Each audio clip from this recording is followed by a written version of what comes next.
정치 비하인드 부산대 서재권 교수님, 부경대학교 한정택 박사님 두 분 어서 오세요. 안녕하세요. 안녕하세요.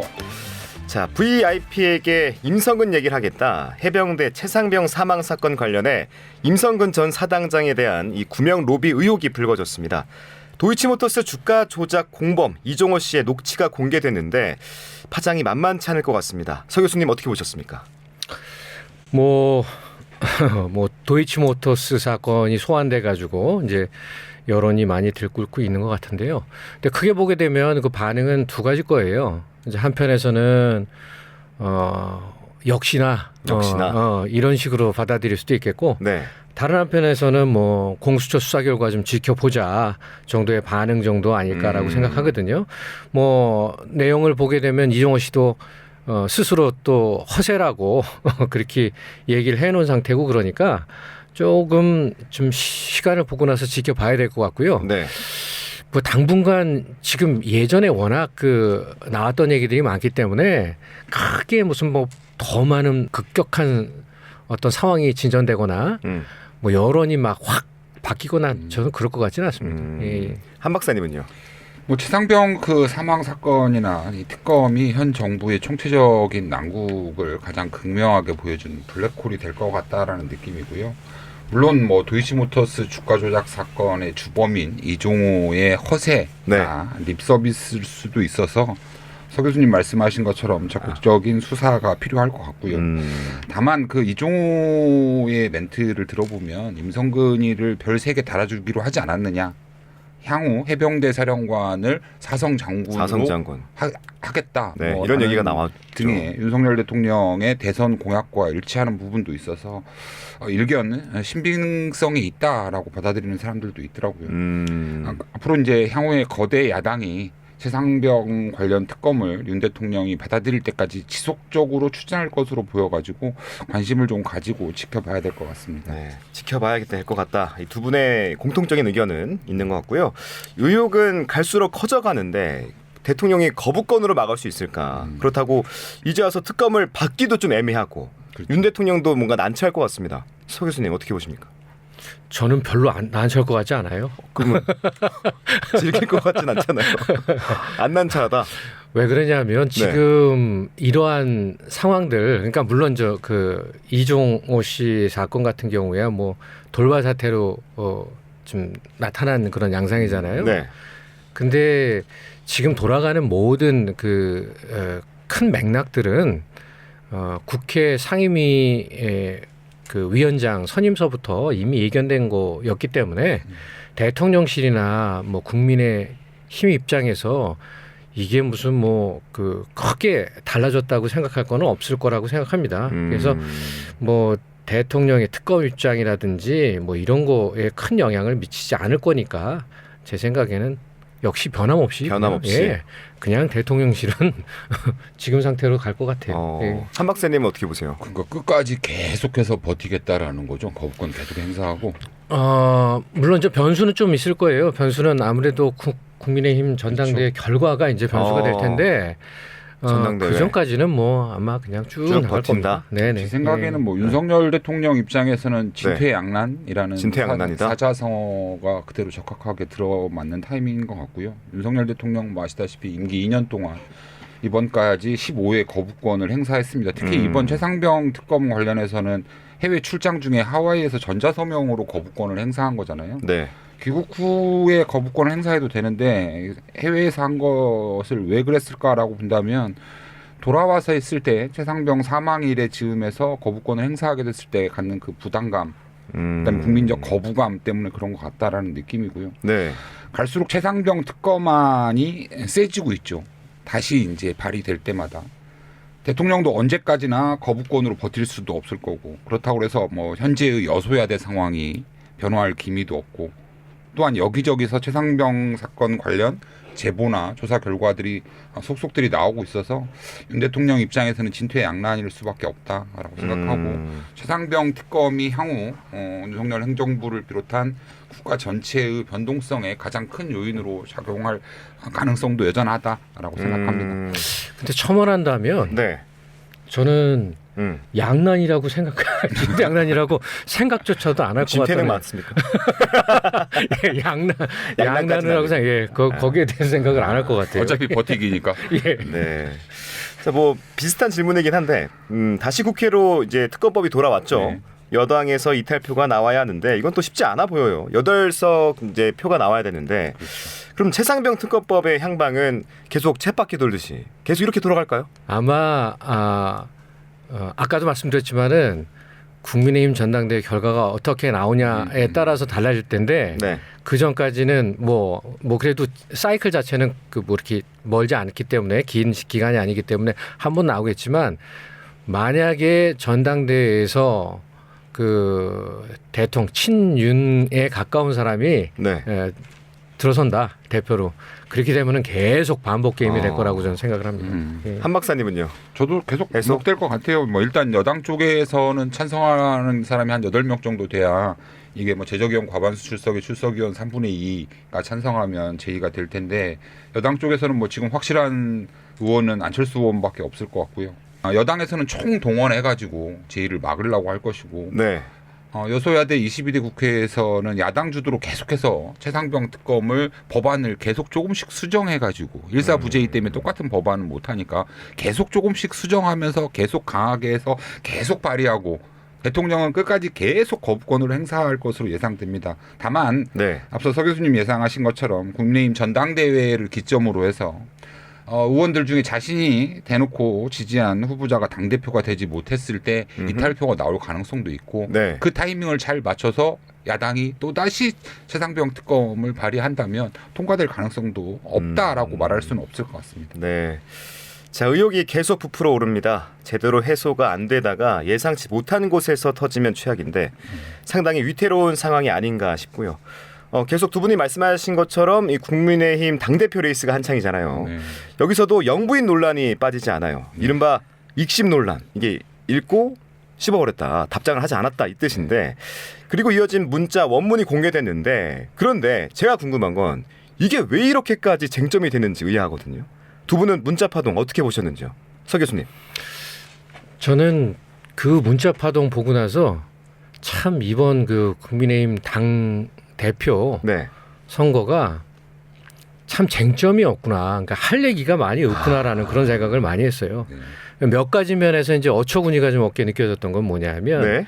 처음에는 이제 거의 문자를 어떻게 해독할 것인가의 문제를 갖고 이제 쟁점이 있었고 두 번째는 이게 누가 도대체 까발린 거냐 여기에 대해서 그 다음에 이제 급기야 세 번째로 와서는 사실 저는 그 얘기 듣고 너무 좀 깜짝 놀랐는데 네. 총선 패배가 마치 그것을 갖다가 이렇게 익십을 했기 때문에 그랬다는 식으로다가 그러니까 사실 그냥 상식적인 생각해서 보게 되면은 그게 사과가 어떤 형태로 다 이루어졌을지 아니면 또 실제로 잘했을지 못했을지 그것도 모르는 거 아니에요. 근데 그런 식의 인과관계를 펴가지고 그 정치적 반대파 그러니까 경쟁자를 갖다가 비난하고 그러는 걸 보면서 네. 야 이거 좀 약간 당대표 선출 그 양상 자체가 상당히 비상식적이라는 그런 생각을 했습니다. 예, 예. 네. 어처구니가 없다. 비상식적이다. 이런 표현 잘 안 쓰시는데. 그러니까요. 오, 조금 강하게 말씀하셨고. 서 교수님이 쓰는 최대한 그 네. 그런가요? 격한 표현인 것 같은데 한 박사님은요? 제가 더 격하게 말씀드릴게요. 좋아요. 한동훈 그 당대표 후보가 어제 그런 이야기했죠. 다 공개하면 위험하다. 라는 게 이제 방송의 주요 멘트였는데 일명 김건희 여사 문자 블랙홀이라고 말해야 될 것 같아요. 윤석열 대통령이나 국민의힘은 어떠한 정책이나 사업을 추진할 때 반대편인 야당에서 나오는 얘기 중에 하나가 항상 같은 게 있죠. 그래서 당신들 기준으로 볼 때 김건희 여사 사건은 어때? 라는 게 이제 모든 것들을 다 흡수하는 그런 형태인 것 같은데 그래서 김건희 여사가 모든 사안을 끌어들이는 마성이 좀 있나라는 생각도 들고요. 이번에 영부인 그 문자 익십 사태를 보면서 느낀 점은 현 정부가 국민들에게 너무 많은 것들을 요구하고 있다.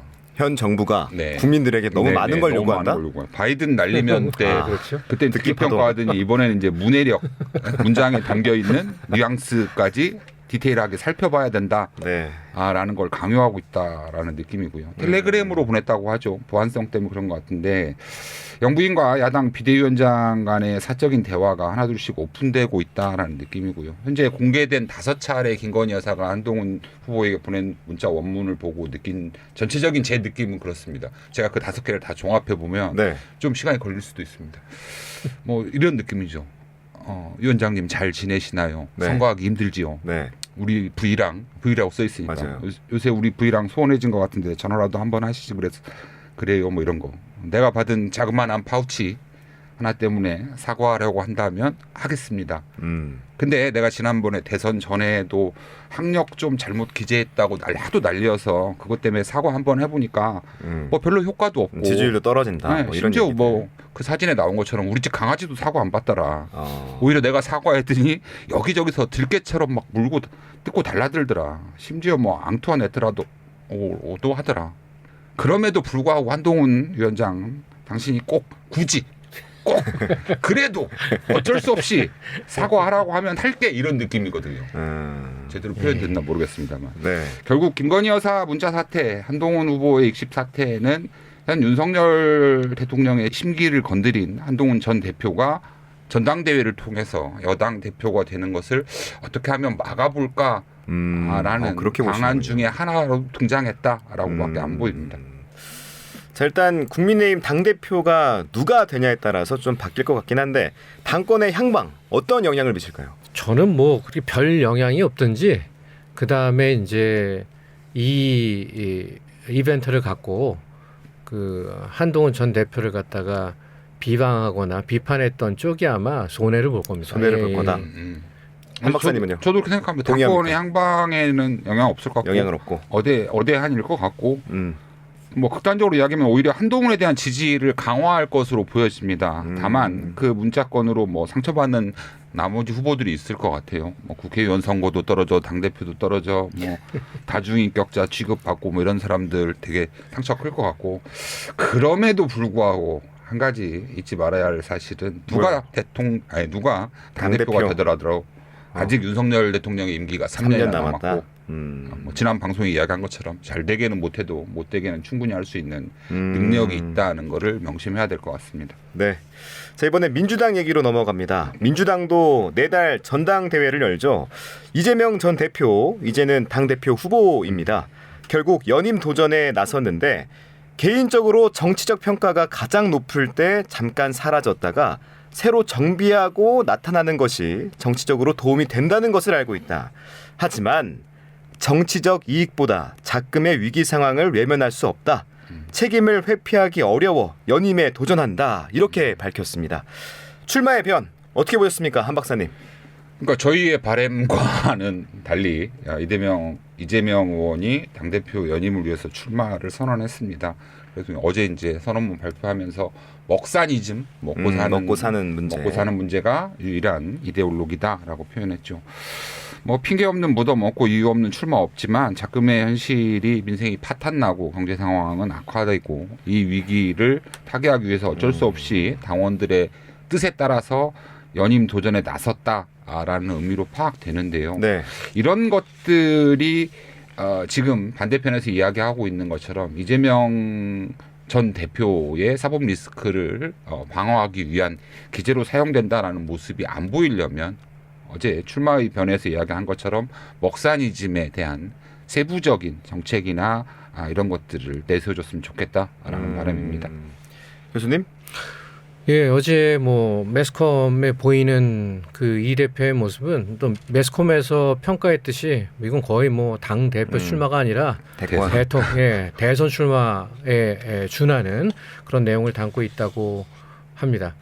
약간 얘기가 길어질 수 있겠지만은 지금 상태에 있어서 조금 그 이재명 의원이 대표가 됐을 경우에 해줘야 될 것에 대해서 말씀드리면 지금의 국회 상황은 우리가 조금 그 학술적 용어로 보게 되면은 그 죄수의 딜레마 상황을 계속 반복적으로다가 지금 그 치르고 있는 상황이거든요. 네. 근데 이제 죄수의 딜레마 상황에서도 이제 서로 협력하는 그런 단계가 아니라 계속 배반을 하는 어떻게 보면 죄수의 딜레마 상황은 서로 배반할 것이라는 걸 예상하고 있는데 그 예상대로 계속 그렇게 그 배반을 하는 그런 상황이에요. 네. 그러니까 어느 누구도 협력을 안 하는 거죠. 그런데 사실 제수의 딜레마 상황을 반복적으로 하게 됐을 경우에 가장 최우선 전략은 협조를 안 하고 배신을 하는 게 가장 큰 전략입니다. 그렇기 때문에 지금 이들이 이렇게 하고 있는 거예요. 네. 그런데 이제 문제는 뭐냐면 이게 반복 게임의 형태로 가게 되면은 협력이 낮다는 건다. 아니죠. 왜냐면 그 최소한 전력 중에 티포텟이라든지 이런 전략으로 이제 전환하는 그런 단계가 있어야 되거든요. 티포텟은 설명을 드리자고 한다면 이런 네. 거예요. 계속 배신하는 게 아니라 처음에는 협력도 했는데 상대방 하는 행동을 보고 나서 배신을 하는 거예요. 예. 그러니까 그 사람이 이전에 만약에 배신했으면 난 여기 배신해요. 근데 협력을 했으면 난 협력하고. 그러니까 사실 그것만 정치 세계에 있어서 잘 조화롭게 이루어져도 네. 괜찮은 거예요. 그러면은 서로 상대방을 알 수 있으니까. 근데 네. 지금 상태는 뭐냐면 네. 뭐 일단 대통령실의 책임도 있지만은 아까 말씀드렸잖아요. 계속 변하지 않고 그냥 나갈 거라고. 그렇기 때문에 사실 더불어민주당도 그런 전략을 갖다가 취하는 거거든요. 이럴 때 네. 그러니까 총선에서 이겼잖아요. 이재명 대표는 뭐냐면 이때 협력의 제스처를 갖다 취해 줘야 됩니다. 예. 그것이 그 일종의 단기적으로다가는 얻는 이익이 덜할지라도 네. 장기적으로 왜 그러면 지금 여론을 등에 업고 나서 서로 반복 게임을 하는 거기 때문에 이런 경우에는 오히려 지는 게 사람들의 마음을 얻어요. 네. 그러니까 말씀하신 대로 지금 자꾸 정쟁 그쪽으로 나가지 말고 이 먹사니즘 그리고 또 그 외의 성장 안에 대한 그 자신의 정책적인 이 생각들을 갖다가 사실 그러니까 이익이 그 당대표가 됐을 때는 강력하게 밀어줘야 됩니다. 지금 계속 반복적으로다가 검찰 그다음에 그리고 특검 그리고 탄핵 이 프레임에서 벗어나지 못하게 되면 제가 생각하기에는 계속해서 배신을 갖다가 반복해 나가는 그런 게임의 연속이 될 수가 있어요. 네. 그 질곡을 벗어나야 됩니다. 근데 총선에 이겼으니까 이재명 전 대표가 통큰 양보를 하는 것도 괜찮다라고 말씀하셨는데 네.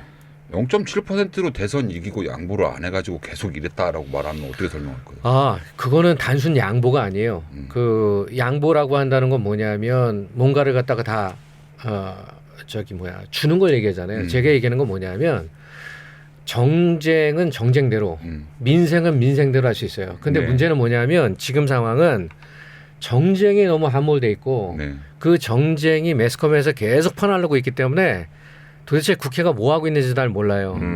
그러니까 그거는 좀 톤 다운을 하고 그 다음에 민생 부분에 대한 일종의 이니셔티브를 이 더불어민주당이 잡고 추진해 나가는 모습을 보여주는 것이 낫다는 거예요. 네. 정쟁의 1차적인 책임이 국회에 있다는 말씀은 아니신 거죠? 하지만 지금 상태에 있어서는 네. 책임 소재 그러니까 그렇게 책임 소재를 묻기 시작하면 이게 계속 디펙션 그러니까 배신의 상황이 온다는 거예요. 그러니까는 지금에 와서는 잠시 코어퍼레이션 그러니까 협력하는 협력. 제스처를 갖다 보여주고 그 대상자는 뭐냐면 국민을 대상으로 해서 그걸 갖다 보여줘야 된다는 거죠. 그래서 예를 들어서 한 번 더 나가면 아까 이제 끊임없이 이 최상병 특검을 갖고 나서 반복적으로다가 일이 진행될 거라고 우려를 하고 있잖아요.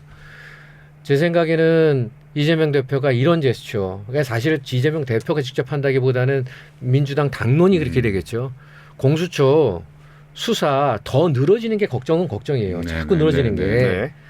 시한 잡아놓고 그때까지 지켜보고 안 되면은 또 하겠다라고 하는 말미 준 후에 그 전에는 사실 좀 민생 법안이라든지 그리고 그 지금 너무 어렵잖아요. 이제 거기에 주력해가지고 이 정책 위반 그러니까 입법부의 활동을 하는 그런 모습을 보여주는 것이 더불어민주당에는 좋다.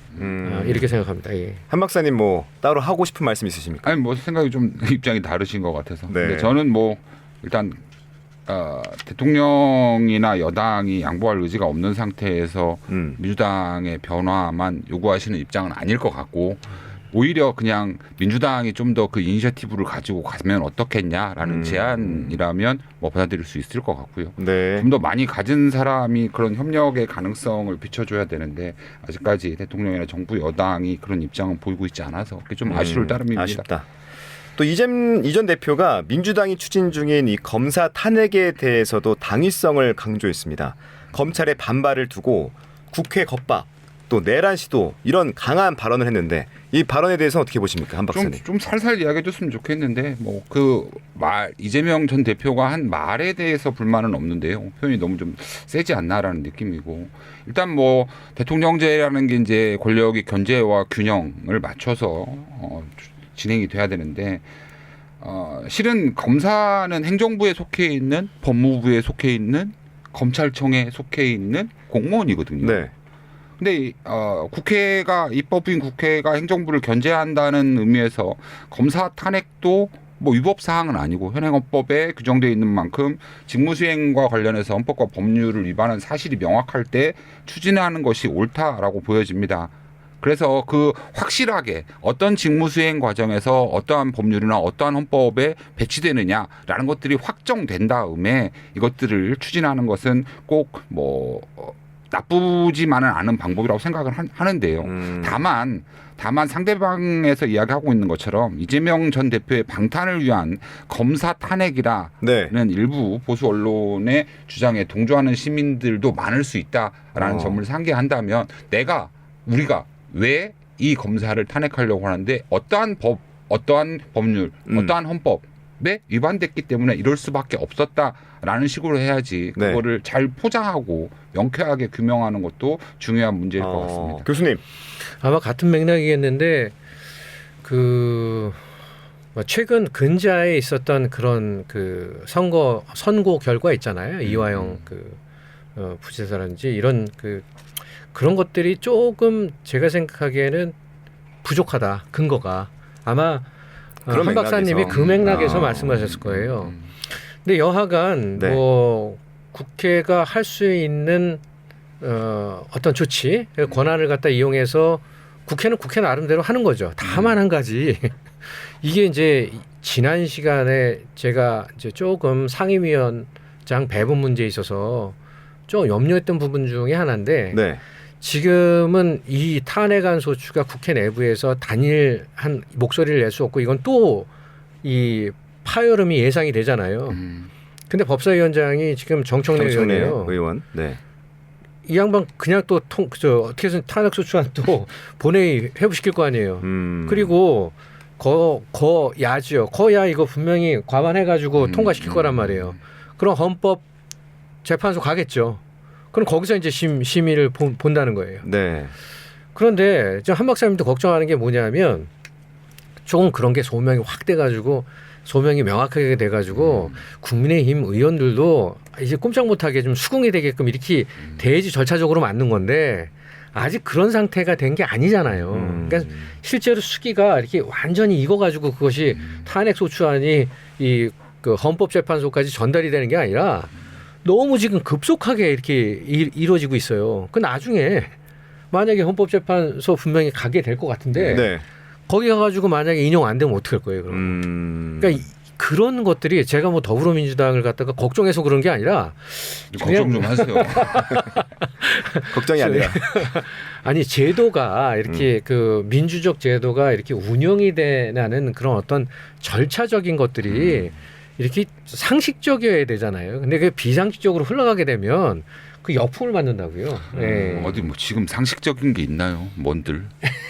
알겠습니다. 예, 비상식이라고 해서 모두 다 그렇게 가도 그렇죠. 괜찮다고 하면 안 뭐 되죠. 예. 옳고 그러면 좀 따져볼 필요가 있으니까. 네, 아무튼 설명이 더 필요할 것 같다. 네. 자, 총선 승리 이후 친명 단일 대우가 확고해진 듯합니다. 네. 정청래 법사위원장의 활약을 보면서 효능감을 크게 느끼는 분들도 분명 있겠지만 이 친명 일색이 민주당에 과연 득이 될까 이런 우려하는 시선도 분명 있거든요. 박사님 어떻게 보십니까? 물론 뭐 행정부를 견제하는 국회 다수당이고 이제 더불어민주당이 수권 정당이잖아요. 수권 정당으로 이제 정권 재창출 다음에 다시 정권을 가져오기 위해서 단일 대우로 단합하는 것은 바람직하죠. 바람직하는데 다만 이제 뭐 정청래 위원장을 포함해서 민주당 의원들에게 부탁하고 싶은 거는 네. 있을 때 잘하고 있을 때 좀 더 겸손해야 된다라는 말을 하고 싶고요. 그러기 위해서 민주당이 좀 더 당내 민주주의가 우선되어야 하고 단일 대우보다는 다양한 정치적 의견들을 국민들의 의견까지 포함해서 그것들을 수용해서 그것들을 정책화시키고 행정부 견제 과정에서도 그런 것들을 좀 표명했으면 좋겠다라는 것이고 그런 노력은 좀 지속돼야 한다라고 생각하고 있고요. 한 가지 이번에 이제 그 민주당의 전당대회 과정에서 보면 친명 단일 대우에 대한 불안함도 약간은 있습니다. 불안함? 네, 최고위원에 출마한 사람들 중에서 뭐 이재명 대표의 충직한 비서가 되겠다.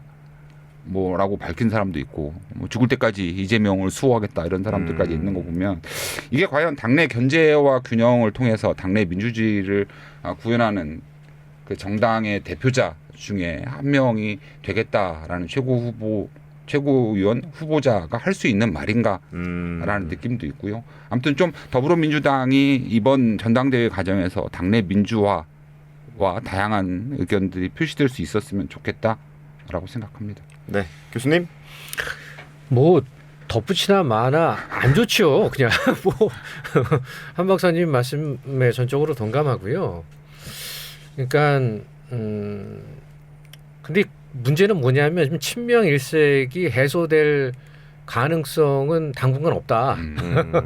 이제 그것이 더 안타까운 거고 아까 말씀드렸다시피 지금 국회에서 진행되고 있는 여러 법안들, 특검 법안이죠. 그다음에 탄핵소추안 등등 조금 그 너무 정치적 반대파들, 특히 국민의힘 지지자들이 보기에 야, 저거 너무 그냥 드러내놓고 하는 거 아니야? 막 이렇게 이런 어떤 그 분위기라고 할까요? 이런 그 티라고 할까요? 이제 이런 걸 좀 그 의식하셔가지고.